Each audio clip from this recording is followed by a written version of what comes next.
2019 жылы біз кек алушыларды соңғы рет көрдік.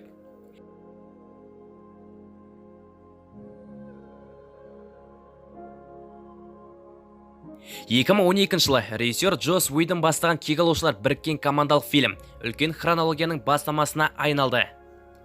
Ең көп қаржы тапқан фильмдердің көшін бастап тұрған режиссер Джеймс Камеронның Аватар фильмін кек алушылар ойынның соңы басып озды. Ағайынды Руссолардың финалдық фильмі әлемдік рекорд жинақы 2 миллиард 793 миллион доллар. Әлемдегі кассалық ең табысты фильмдер тізіміне бір қараңыз.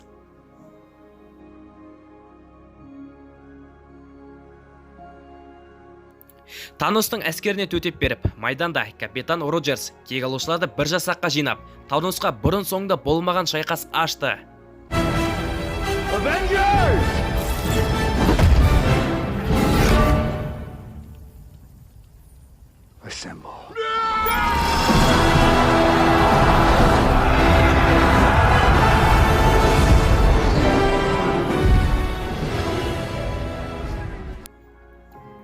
Алты тасты тізгіндеген Тонидің ерлігі әлі есімізде. Бұл сәт қаһармандар тарихында ешқашан ұмытылмайды. 2008 жылдан бері Тонидің жасап келген қаншама еңбектері ешқашан өлмейді. 5 жыл бойы отбасыны жоқтап өткен Клинт Бартон олармен бірге. Клинт Бартонға отбасыдан қымбат ештеңе жоқ, оны түсіндік. Тор галактика сақшыларымен бірге ғарыш кеңістігіне қайта оралады.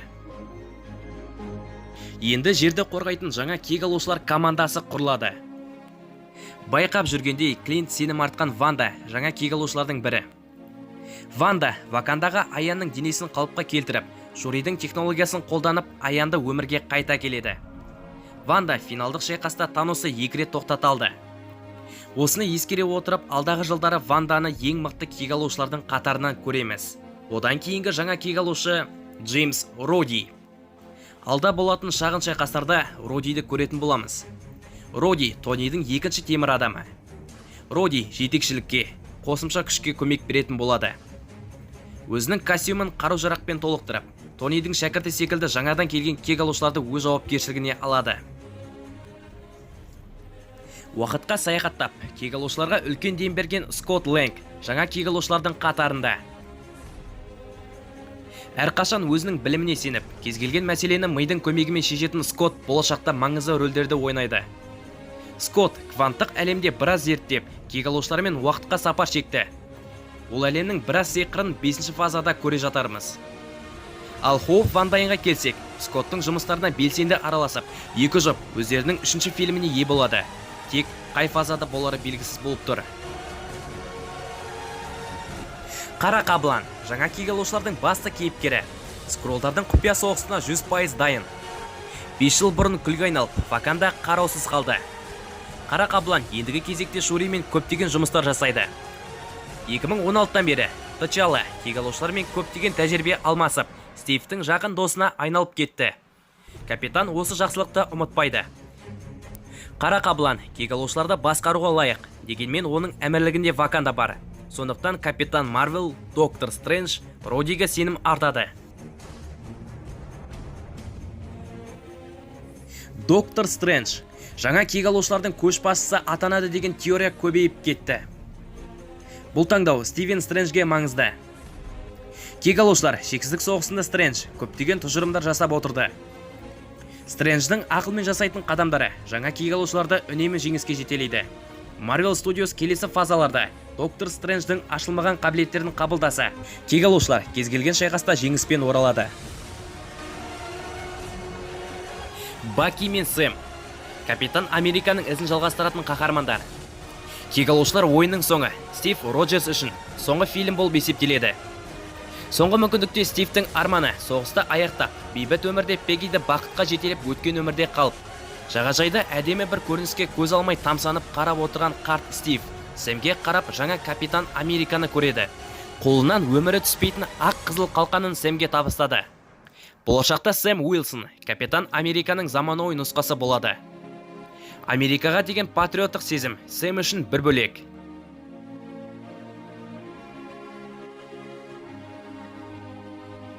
Капитан Марвел кез келгенге қауқары жететін кек алушы. Керол қашанда капитан болып қалады. Жаңа кек алушыларға күш беретін Керол 5-ші фазада 2-ші фильміне қол жеткізеді.